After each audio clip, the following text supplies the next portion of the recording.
Hi, Mystery Recapped here. Today, I am going to explain a Chinese monster movie called $1 Million Crocodile. Spoilers ahead.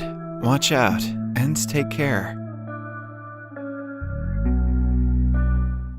10-year-old Xiao likes to wander around in an abandoned zoo every day after school. He is best friends with a 36-foot-long female crocodile named Amao. For the past few months, the zoo has been in shambles because of the lack of funds. Hence, Xiao frequently feeds Amao through the cells. One afternoon, he is hanging by the crocodile pool when his test paper is blown into the cell. Xiao carefully goes in to retrieve it and notices Amao inside a cave. He holds out a piece of sausage to the animal, but is interrupted when the zoo owner, Liu, arrives. He immediately brings the kid out and scolds him for putting his life in danger. While he is at it, a group of rowdy restaurant workers arrives at the zoo. Since Leo can no longer take care of the crocodiles, he has agreed to sell them to a local restaurant. Leo loves his animals dearly, but the situation doesn't allow him to hold on to them any longer. The buyers easily capture the small ones, but Amao gives them a hard time by refusing to come out of her cave. The animal only trusts Leo, so he uses a stick to call her outside. She is immediately sedated and taken away in a vehicle. Then, we are introduced to a young woman named Yan. She has recently returned from a foreign country after earning a lot of money. In fact, she has a bag made of crocodile leather that is filled with $1 million. On the way to the city with her boyfriend, Yan gets into an argument with him. As a result, he strands her in the middle of the highway. Meanwhile, the buyers bring the crocodiles to a local restaurant owned by a gangster named Xiao. He plans to slaughter the animals to sell their meat to foreigners at an outrageous price. The expert cook takes the responsibility to slaughter the crocs. He doesn't have problems killing the smaller ones, who are still unconscious because of the tranquilizer. But when he gets to Amao, she suddenly wakes up and attacks. The ropes she is tied to are not strong enough to restrain her. She breaks them in seconds and leaps towards the people who were trying to kill her. While struggling, she accidentally breaks a roof with her tail, which causes the cook to end up inside the pool where the other crocodiles are kept. They violently get on top of him, eventually devouring his body. While the workers are distracted, Amao breaks out of a gate and escapes. Xiao panics and blames his employees for being careless. He orders them to keep the escape a secret since they do not want to be convicted for malpractice. At Xiao home, his father Beiji, who is a policeman, is mad at him for losing his test papers. Xiao tells him what happened to it, but Beiji thinks the kid is just making up a story to hide that he didn't get good results. A while later, he leaves for work, asking Xiao to stay home because he is grounded. Meanwhile, Yan has been walking on the highway for an hour, cursing her boyfriend. She holds her bag close, relieved that she at least has the money. She decides to walk through a tea farm, which is a shorter way to the bus station. However, she soon regrets her decision as a 36-foot-long giant crocodile blocks her way. She freaks out and climbs on a pole to save her life. When the animal doesn't move, she hits it with the bag to try to send it away. But she yet again regrets her decision when Amao eats the bag as a whole. It walks away right after, leaving Yan in shock. She realizes that the bag is worth more than her life and runs around looking for the animal. After not finding it, she asks a couple for the way to the police station. In Xiao home, he is passing time instead of studying. His friends call him outside for a trip to a nearby lake. A mischievous Xiao assumes he can return home before his father and joins them.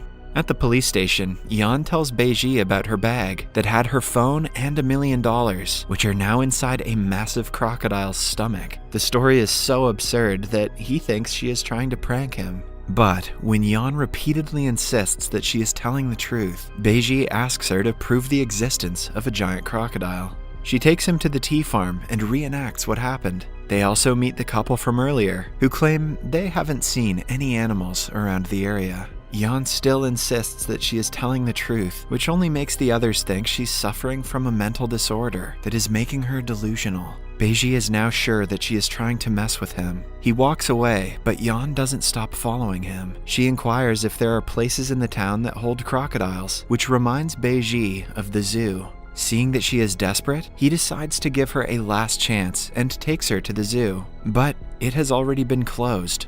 permanently. Beiji calls Liu to find out that the restaurant owner, Xiao, owns all the crocodiles. After that, Beiji calls Xiao, who makes his minion lie that all the crocodiles are confined. To Beiji, this confirms that Yan has been bluffing. He asks her to go back to her city and drives away.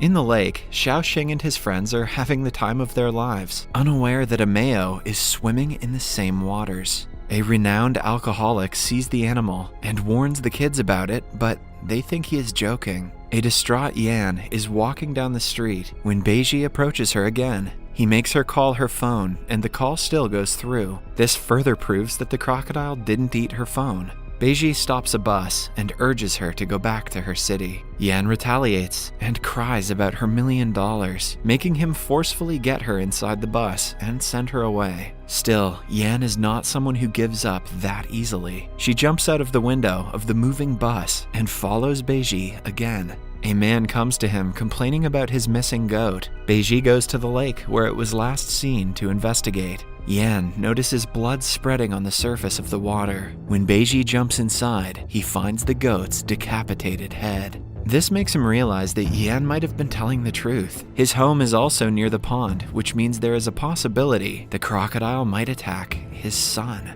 He immediately rushes home to see a naked Xiaoxing playing outside. He hugs his son tightly, grateful that he is safe. Yan also arrives, having followed Beiji. She stays at their home with Xiaoxing, so Beiji can go out and investigate the case further. When it gets dark, Xiaoxing cooks noodles for both of them, unaware that Amao is right outside the house. Meanwhile, Beiji makes a stop at Xiao's restaurant, and the broken gates make it clear that they are the reason the crocodile escaped. He teaches them a lesson for lying, and urges them to file an official complaint about the missing animal. After that, he calls the zookeeper, Liu, and tells him everything. Since Amao is a female crocodile, Liu thinks she must be somewhere near the waters where she can lay eggs. Beiji registers his home is in the middle of the only 2 water bodies in the town. He hurriedly rushes home to make sure his son is safe. In the meantime, Amao enters the house and is climbing up the stairs when Xiaoxing sees her. He recognizes her as his friend, but Yan panics. She tries to protect herself with a knife, but it only triggers the otherwise calm crocodile. She attacks them and wreaks havoc in the house.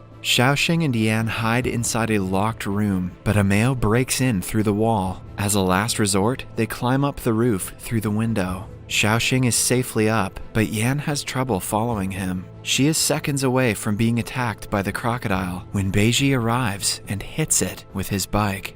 Amao falls to the ground and runs away, leaving the house in a mess. By now, the entire town has been warned about the dangerous animal walking among them. Soldiers are appointed to capture her, and the matter turns into national news. In the following scene, everyone is in the police station. When Xiao is alone, Yan asks him how fast a crocodile can digest the food it eats. Xiao knows nothing about the animal's anatomy, but still, he confidently claims that they can digest anything within hours of eating it. As they talk, he finds out Amao has $1 million inside her stomach. Driven by greed, he makes it his mission to get the bag before anyone else finds the crocodile. He and his minions drive towards the lake to hunt it, but are stopped by police on the way. They are blocking the road to ensure the animal does no harm. Hence, in turn, the group takes a shorter way to the lake that runs through the woods. In the police station, Yan hugs Beiji from behind, begging him to catch the crocodile soon. However, Beiji realizes she is doing it to steal his gun. He warns her to never try anything like that again if she doesn't want to spend the night in jail. The next morning, the military and the police get ready to go on a search mission. Liu also joins Beiji, since he is the only person who can control the animal. Yan is eager to go on a search to ensure she will be the first one to get her hands on her money. However, since she doesn't know the way to the mountains, she tricks Xiaoxing into helping her. While in the woods, they bump into Xiao and his minions and follow them. The group eventually finds a footprint near a lake. They need bait to bring the animal out, so Xiao uses Yan and Xiaoxing as bait. They are hung upside down by the lake. Amao sees them and recognizes Xiaoxing as the kind kid who always fed her. Hence, she doesn't attack the two. One of Xiao's minions tries to hit her with a dart, which triggers her yet again. She runs back into the water and drags Xiao behind because he is stuck in a fishing net. Beiji and Liu arrive at the scene and see that Xiao has somehow survived without any injury. Right then, Amao jumps on him and devours his body. Xiaoxing, Yan, and Liu follow the crocodile, trying to control her. Yan fires a shot at her, which makes her violent. She smacks the car and runs away to the field. They lose her on the tea farm, but we see her re-entering the lake from the other side of the road. The police start clearing the area and alerting people about the animal. Yan suggests the police use her phone's GPS system to track Amao. The police work on getting the data and eventually find out the location. Beiji and Liu set off to look for her, since only Liu can control her. They see her in the shallow part of the lake and bring her to the bank in no time. Liu is doing a great job keeping her calm. That is, until one of Xiao's minions attacks Amao for killing his boss. She loses her temper again and starts attacking everyone in sight. Liu tries his best to calm her down, but she in turn attacks him as well. As a last resort, Beiji shoots her in the head, which ends her life. At last, we see Amao looking at Liu's dead body with teary eyes. She never wanted to kill anyone, let alone her keeper, but she did what she had to do to keep herself safe. In the last scene, we see Yan counting the bills she got from Amao's body. They are mostly destroyed, but she doesn't want to give up on them. Somewhere else by the lake, Amao's eggs hatch, giving birth to her offspring. Subscribe for more videos like this, turn on notifications, and leave a like to help the channel out. Thank you for watching.